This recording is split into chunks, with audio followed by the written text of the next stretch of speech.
Hello again. We're talking about Scott Miller in my second book, The Leadership Campaign, 10 Political Strategies to Win at Your Career and Propel Your Business to Victory. This book is a metaphor for how you run for office, extended and applied, transferred to the business world. It's based on our CEO as candidate model that we developed with Steve Jobs. I also worked with the chairman, the CEO of Seagram, was my first client, Edgar Brofman Sr. We learned a lot from those really smart people at Seagram and applied that to the book. And many of the great CEOs that we've worked with in history, Roberto Goizueta, Bill Gates, Ivan Seidenberg, Ray Smith, Jim Cullen, Phil Knight. I mean, on and on. We've had the privilege of working with amazing business leaders across the years. David Bonderman at TPG, Sergio Zeman at Zeman Group, and formerly Coca-Cola. I mean, gosh, we've learned so much from some of the smartest people. I mean, one of the, I think, secrets to success is you surround yourself with people that are really smart, or you work for people that are really smart, because that then comes on to you. So I'm going to just today summarize chapter 1 and 2 of the leadership campaign, just so you have it in this sort of content bonus material, if you will. This is under the rubric of thinking strategically. This is chapter 1, which is decide to run for office, decide to be a change leader if you're a businessman or woman. And number 2, think out of the box. Think like an underdog, an insurgent. Think about how to be a change leader.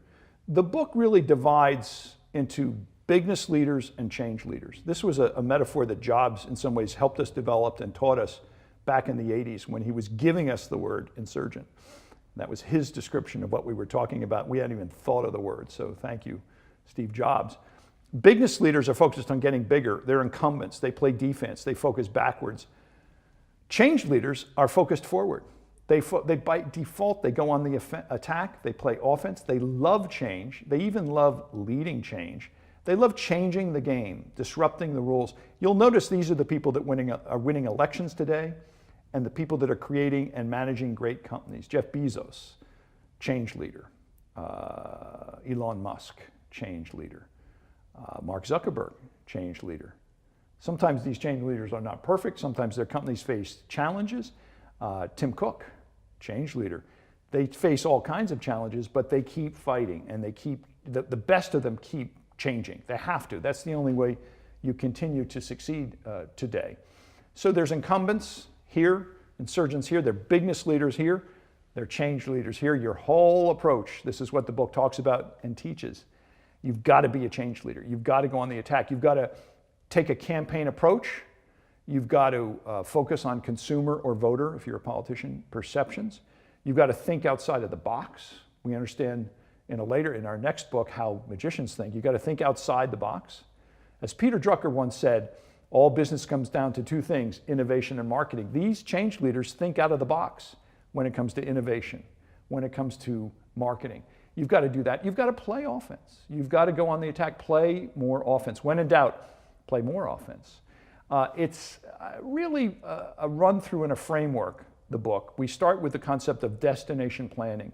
We learned this from Jobs and Gates and Goizueta and so many smart business leaders. In politics, you know what the victory is. You know what the win looks like. In politics, it's an election day. In business, often the win is not as clear. And so we go through a destination planning session with our clients and CEOs. What does success look like 5 or so years from today? What does the brand look and feel like? How do we want people to think, to feel, and to act about that brand? What business are we in? What business will we be in?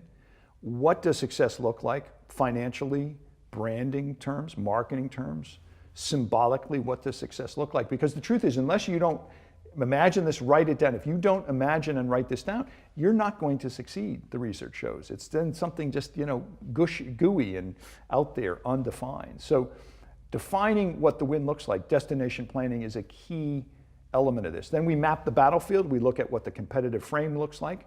We develop a strategy for change leadership, because that's about how you win today. And finally, we build a war room to help execute and drive it forward. So that's what we're talking about in this book. Come to www.playoffense.com if you haven't been there already, and there are downloads on this and background and more bonus materials, and we'll talk to you next time. When in doubt, play offense.